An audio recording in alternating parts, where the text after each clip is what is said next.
Hello students, today we are starting next topic of chapter retirement and death, that is death of a partner.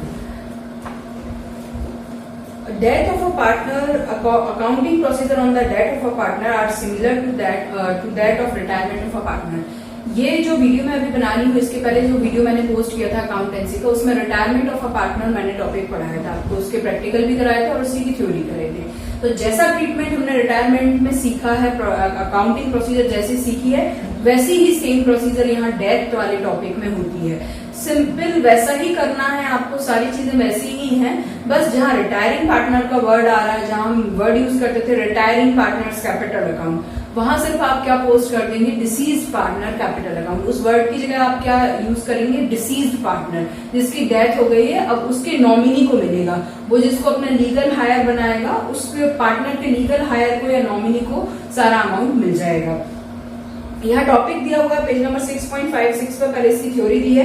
Computation of amount due to disease partner, जिस partner की death हो जाती है तो जो उसका legal higher होता है उसको सारा अमाउंट जो होता है दिया जाता है, उसका जो शेयर बनता है, प्रॉफिट में शेयर, गुडविल में शेयर, सब कुछ उसके लीगल हायर को दिया जाता है। When a partner dies, his hire means यहाँ नॉमिनी कह सकते हैं, his hires are entitled to the amount due and the rights which our retiring partner has.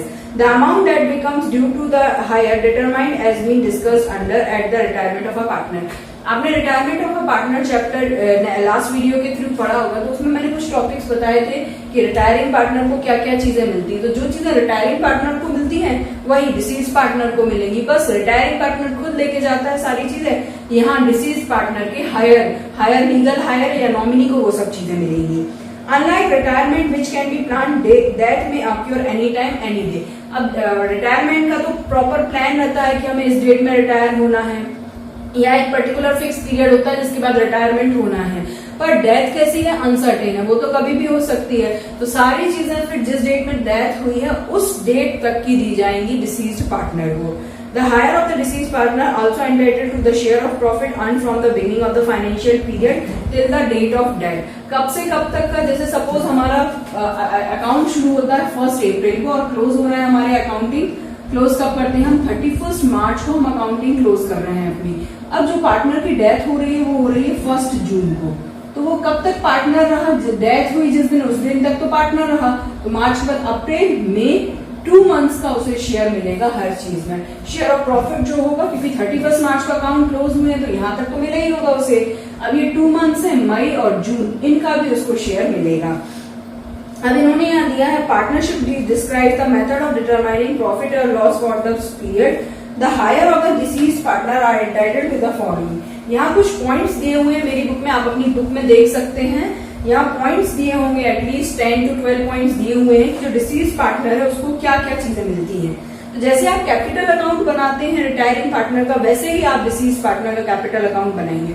पर ये जो कैपिटल अकाउंट वाला टॉपिक है ये आपके सिलेबस से अभी हटा दिया गया है सीबीएसई की तरफ से।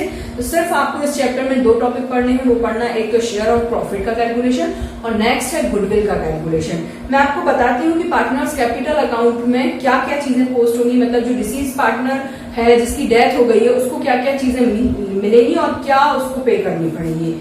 Amount standing to the credit of decease partner capital account. आप जैसे कैपिटल अकाउंट बनाते हैं तो बाय बैलेंस ब्रॉट डाउन से शुरू करते हैं ओपनिंग कैपिटल से, वैसे ही आपको डालना पड़ेगा। Next his share of goodwill of the firm, his share of profit earn from beginning of the financial year till the death, ये मैंने अभी आपको बताया।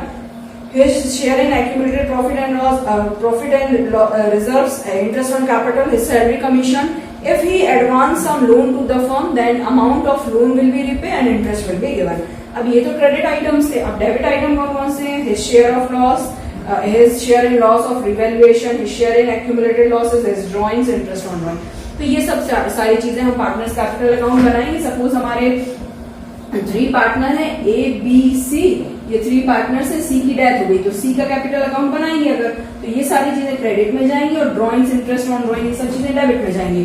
फिर जो उसका शेयर निकलेगा वो उसके लीगल हायर को पे कर दिया जाएगा, उसके एग्जीक्यूटर को पे कर दिया जाएगा।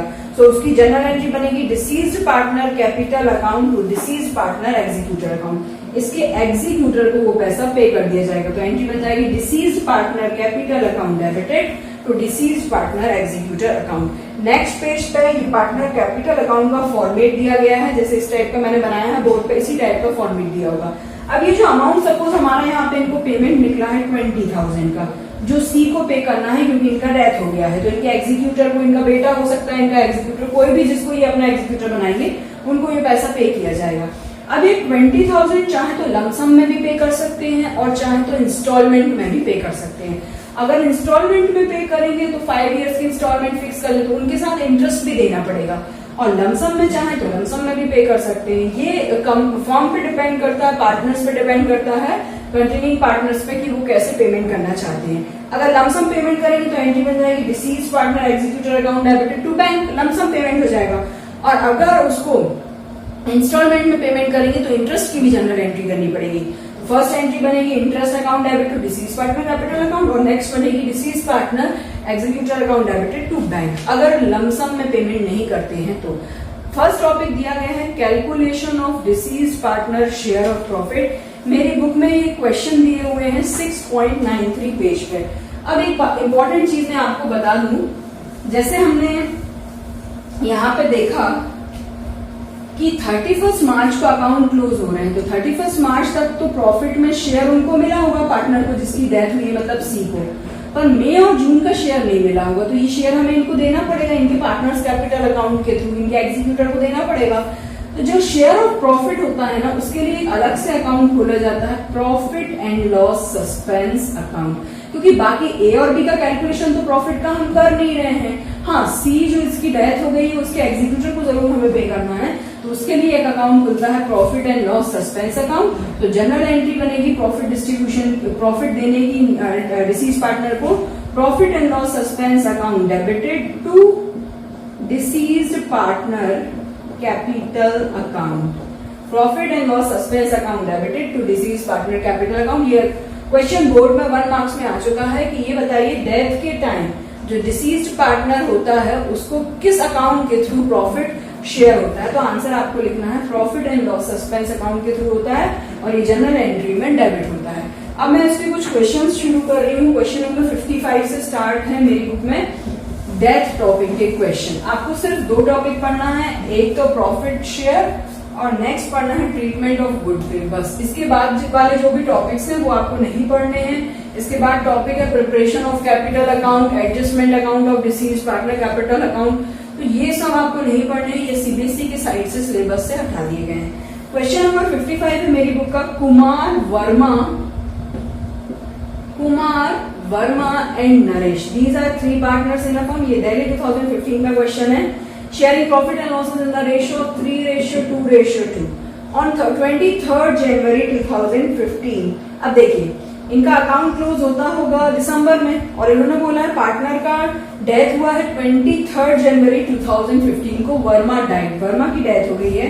His share of profit till the day death was given as 2350। आपको प्रॉफिट शेयर फाइंड आउट नहीं करना है, इन्होंने अमाउंट निकाल के दिया है।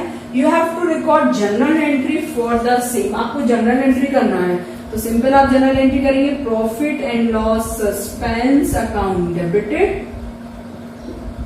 टू वर्मास, पार्टनर का वर्मा की डेथ हुई है तो to Verma's capital account, Verma के अकाउंट में ट्रांसफर हो जाएगा ये पैसा 2350 and 2350, being share of profit transfer to Verma's capital account through profit and loss suspense account. Clear? Profit की एंट्री आपको यही करनी है, profit and loss suspense account debited to deceased partner capital account. Next question number 56 solve करती हूँ मैं। ABC are partners in a firm sharing profit and losses in the ratio of 2:1। 3 partner से profit share करते हैं 2:1 में। She died, सी की death हो रही है, सी डाइड ऑन 30 जून 2018, 30 जून 2018 को इनकी डेथ हुई है। प्रॉफिट एंड सेल्स, इसको बहुत अच्छे से समझ लीजिएगा, प्रॉफिट दिया है और सेल्स दिया है। Profit and sales for the year ended 31 March 2018। देखिए 31 मार्च 2018 को ईयर क्लोज हुआ, अप्रैल मई एंड जून, तो 30 जून को पार्टनर की डेथ हुई, मतलब 3 मंथ्स बाद। अब इन्होंने प्रॉफिट दिया है 1 लाख का, अगर सेल 10 लाख का हुआ है तो ये कब तक का है? 31 March 2018. Sales during April to June 2018 were 1,50,000. ये सेल कब की थी? 31 मार्च 2018 की।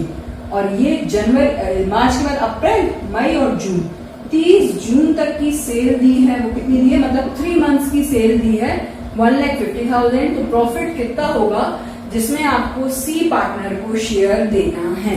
सी पार्टनर को आपको मनी ट्रांसफर करना है, तो प्रॉफिट कितना होगा? तो हम क्रॉस मल्टीप्लाई करके ये फाइंड आउट कर सकते हैं। अगर 10 लाख सेल्स पे 1 लाख प्रॉफिट है, तो 1,50,000 सेल्स पे प्रॉफिट कितना होगा? तो इसको हम सॉल्व कर लेते हैं। 1,50,000 into cross multiply 1 lakh upon 10 lakh. ऐसा करने से डायरेक्ट 3 मंथ्स का प्रॉफिट निकल आएगा। ये 5050 कट, 1010 कट, सो प्रॉफिट आ गया 15,000। मतलब ये जो 3 महीने निकले हैं इनकी प्रॉफिट है 15,000। इसमें जो डेथ डिसीज पार्टनर है, अब आप इसमें मंथ बाय 12 नहीं करेंगे, क्योंकि हमने सीधे ये जो प्रॉफिट निकाली वो डायरेक्ट 3 मंथ्स की निकाली, तो मंथ बाय 12 करने की जरूरत नहीं है आपको। सी पार्टनर का शेयर है 1/5, तो 3,000 उसको मिलेगा प्रॉफिट का। सो जनरल एंट्री बनेगी profit and loss suspense account debited to C's capital account 3,000 and 3,000। Clear? ये सेल के बेसिस पे profit, calculation of profit on the basis of sales. Next question दिया हुआ है, क्वेश्चन नंबर 57, देख लीजिएगा, आप प्रैक्टिस करिए इसकी। क्वेश्चन नंबर 58 कर रही हूं मैं। Ram Manohar and Joshi. Ram, Manohar and Joshi, these are 3 partners in a firm. 3 partners हैं। क्वेश्चन नंबर 58 है मेरी बुक का। Ram, Manohar and Joshi, these are 3 partners in a firm. Joshi died on 31 May. इनकी जो डेथ की डेट दी गई है वो क्या दी गई है? 31 मई 2018। His share of profit from the closure of last accounting year till the date of that was to be calculated on the basis of average of 3 completed year. जिस दिन इनकी डेथ हुई है उस तक का जो इनको प्रॉफिट में शेयर देना है वो एवरेज प्रॉफिट के बेसिस पे देना है, पिछले 3 सालों की एवरेज के बेसिस पे। अब पिछले 3 सालों की प्रॉफिट दी है 7,000, 8,000 प्लस 9,000। क्लियर? आगे बोला है इन्होंने profit for the year end is given, calculate Joshi share of profit till the date of his death, pass the necessary general entry. पहले हम एवरेज निकाल लेते हैं, 3 से डिवाइड हो जाएगा, ये आ जाएगा आपका 7 प्लस 8 15, 15 प्लस 9 24,000, 24,000 अपॉन 3 मीन्स 3 8 जा 24, 8,000। यह है 8,000। अब 8,000 मल्टीप्लाइड बाय, अब इसमें मंथ बाय 12 करना पड़ेगा, क्योंकि इनका अकाउंटिंग ईयर क्लोज हो रहा है 31 मार्च को, 31 मई को डेथ हो रही है, मीन्स 2/12, 2 मंथ्स का शेयर मिलेगा सिर्फ। और 1/3, 1/3 कैसे लिया मैंने? कुछ नहीं दिया है, तो in the absence of information हम क्या ले लेते हैं? इक्वल पार्टनर्स होंगे। तो अब इसको सॉल्व करते हैं। 2 6 जा 12, 6 1 जा 6, 6 1 जा 6, 7 8 20, 6 3 जा 18, 6 3 जा 18, 6 3 जा 18.3, 3 1 जा 3, 3 4 जा 12, 3 4 जा 12.4। ये आ जाएगा 444.4। आपकी बुक में आंसर दिया होगा 444 अप्रॉक्स। और फिर जनरल एंट्री बना देंगे, profit and loss suspense account debited to Joshi's capital account 444 and 444। Clear? अब इसके 2 और 3 क्वेश्चन ही रह गए हैं, वो आप कर लीजिएगा। नेक्स्ट टॉपिक दिया है disease partner share of goodwill.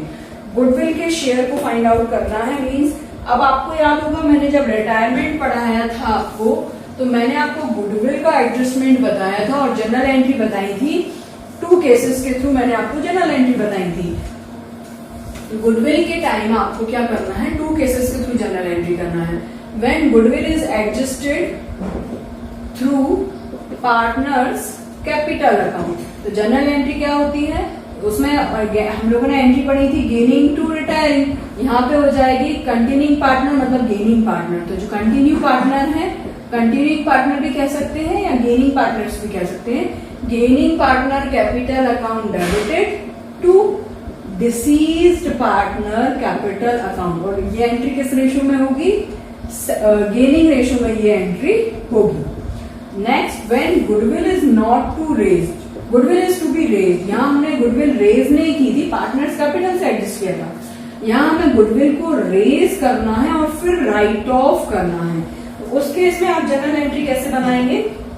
उस केस में आपकी 2 जनरल एंट्रीज ड्रॉ हो जाएंगी। फर्स्ट एंट्री बन जाएगी आपकी goodwill account debited to all partners capital account. ये एंट्री किस रेशियो में करेगा? ओल्ड रेशियो में करिएगा। और नेक्स्ट एंट्री बनेगी containing partners capital account debited to goodwill. जो कंटेनिंग पार्टनर्स होंगे उनमें ये राइट ऑफ हो जाएगी। और किस रेशियो में? न्यू प्रॉफिट शेयरिंग रेशियो में। Goodwill account debit to all partners capital account old ratio में, और containing partners capital account debit to goodwill new profit sharing ratio में। ये एंट्री तब करना है जब गुडविल आपको रेज करनी हो और राइट ऑफ करनी हो। और अगर कुछ ना बोले तो इस एंट्री के थ्रू आपको क्वेश्चन को सॉल्व करना है। मेरी बुक में क्वेश्चन नंबर 61 दिया हुआ है, गुडविल का ट्रीटमेंट ऑफ गुडविल का क्वेश्चन है। मैं आपको एक क्वेश्चन सॉल्व करके बता रही हूँ। सेम वैसा ही ट्रीटमेंट होगा जैसा हमने रिटायरमेंट में करा है, बस कुछ डिफरेंट नहीं है। बस जहाँ रिटायरिंग पार्टनर का नेम आता था वहां डिसीज पार्टनर का नेम आएगा। क्वेश्चन दिया हुआ है मेरी बुक में, question number 61। P, R and S. These are 3 partners in a firm sharing profit and losses as 4/8, 3/8 and 1/8. It is provided in the partnership deed that on the death of any partner, share of goodwill is to be valued 1/2 of the net profit credited to his account for last 4 completed year. ये इन्होंने पहले से decide किया था कि अगर किसी भी पार्टनर की डेथ होगी तो उसकी जो नेट प्रॉफिट होगी लास्ट 4 इयर्स में, उसका हाफ ट्रांसफर होगा as a share of goodwill. अब इन्होंने दिया है R died on 1 January 2000। R की डेथ हुई है 1 जनवरी 2018 को। आगे बोला है the firms profit for last 4 years. Last 4 years की प्रॉफिट दी हुई है 1,20,000 प्लस 80,000 प्लस 40,000 एंड प्लस 80,000। ये लास्ट 4 इयर्स की प्रॉफिट दी हुई है आपको। अब बोला है आगे determine the amount that should be credited to R in respect of goodwill and pass the necessary general entry without raising goodwill account. Goodwill account आपको रेज नहीं करना है और जनरल एंट्री करना है। तो पहले हम इनका समेशन कर लेते हैं। समेशन आ जाएगा 3,20,000। इसमें डिसीज पार्टनर का शेयर है 3/8, 8 4 32 एंड ये आ गया 1,20,000। ये गुडविल का शेयर आ गया। बट इन्होंने बोला है जो पार्टनर को शेयर देना है वो half of the net profit देना है। तो इसको हम हाफ कर लेते हैं तो ये कितना आ जाएगा 60,000। अब इसके बाद क्या करें? इसके बाद हमें देखना पड़ेगा गुडविल की एंट्री जो हमें करनी है वो किस रेशियो में करनी पड़ती है? Gaining ratio. गेनिंग रेशियो क्या होगा? तो आर के रिटायरमेंट के बाद जो ओल्ड रेशियो था इनका 4 और 1 था, तो 4:1 ही इनका क्या हो जाएगा? गेनिंग रेशियो हो जाएगा। तो जनरल एंट्री करेंगे पीस, और चाहे तो आप निकाल सकते हैं। ओल्ड रेशियो है 4, 3, 1, इनका रिटायरमेंट हुआ है, न्यू रेशियो हो गया 4:1। ये ओल्ड रेशियो है, ये न्यू रेशियो है, न्यू माइनस ओल्ड कर लेंगे तो ये ही आएगा 4:1 ही आएगा गेनिंग रेशियो। आप करके देख लीजिएगा।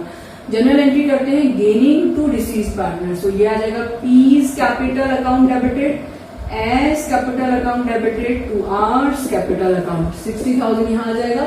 60,000 में से 4/5 और 60,000 का 1/5 ये आ जाएगा। 5 से डिवाइड करेंगे तो 5 1 5, 6 5 2 12 2 12 4 48,000 और यहाँ आ जाएंगे 12,000। ये गुडविल की एंट्री होगी। Continuing partner capital account debited to disease partner capital account, P's capital account debit, S capital account debit to R's capital account. क्योंकि गुडविल जो है रेज नहीं करना था। गुडविल को हमें कैसे सॉल्व करना था? गुडविल को हमें without raising goodwill account solve करना था। एक क्वेश्चन और करके मैं बता रही हूँ आपको। क्वेश्चन नंबर 62 है, उसमें गुडविल भी है और profit and loss suspense account जो अभी मैंने इसके पहले बताया उसका एडजस्टमेंट भी है। क्वेश्चन नंबर 62 देखिए। XYZ are partners in a firm sharing profit and losses in the ratio of 3:1. The firms close books of accounts on 31st March every year. Y died on 30 June 2018. Means 3 months का period है। 3 months बाद Y की death हो गई है। On Y's death, goodwill of the firm was valued at 60,000. पूरी firm की goodwill दी हुई है 60,000, जिसमें वाई का शेयर है 2/6। Y share of profit till the firm till the date of that calculated on the basis of previous year's profit which was 1,50,000। Y का जो share है वो प्रीवियस ईयर की प्रॉफिट के बेसिस में निकालना है प्रॉफिट शेयर, और प्रॉफिट दी हुई है 1,50,000। You have to record the necessary general entry. Journal entry करना है हमें, गुडविल की भी एंट्री करना है और प्रॉफिट की भी एंट्री करना है। तो पहले गुडविल में हम पार्टनर का शेयर फाइंड आउट करते हैं। गुडविल 60,000 का, पार्टनर का शेयर है 2/6, तो 2 1 2 3 6, 3 2 6 मीन्स इसका शेयर होगा कितना 20,000। 20,000 को गेनिंग रेशियो में डिस्ट्रीब्यूट करेंगे तो 3:1 गेनिंग रेशियो होगा, तो जनरल एंट्री हो जाएगी आपकी gaining partner means X capital account debit, जेड्स capital account debit to Y's capital account. यहाँ आ जाएंगे 20,000 और 3:1 में 4 से डिवाइड होगा, 4 5 15,000 एंड 5,000। ये तो आपकी एंट्री हो जाएगी गुडविल की। नेक्स्ट जो आपको एंट्री करनी है वो प्रॉफिट की करनी है। तो देखिए प्रॉफिट 1,50,000 है, प्रीवियस ईयर की प्रॉफिट के बेसिस पर उसे शेयर देना है। तो 3/12 क्यों? क्योंकि मंथ बाय 12 इसलिए करना पड़ेगा क्योंकि उसकी डेथ 3 मंथ्स बाद हुई, पर गुडविल में नहीं करना पड़ता है ऐसा। प्रॉफिट में इसलिए करना पड़ता है क्योंकि प्रॉफिट डिस्ट्रीब्यूट है, गुडविल का एडजस्टमेंट एक बार करना है, इसलिए उसमें मंथ बाय 12 नहीं करेंगे। यहाँ 3 मंथ्स के प्रॉफिट के देना है हमको, इसलिए मंथ बाय 12 करेंगे इंटू 2/6। तो ये आ जाएगा 3 4 12, 2 1 2 3 6, 3 1 3, 3 5 15, और इसको फिर कट कर लेते हैं। 4 1 4, ये आ जाएगा 10, 4 2 8, ये फिर आ जाएगा 20, 4 5 20, 12,500।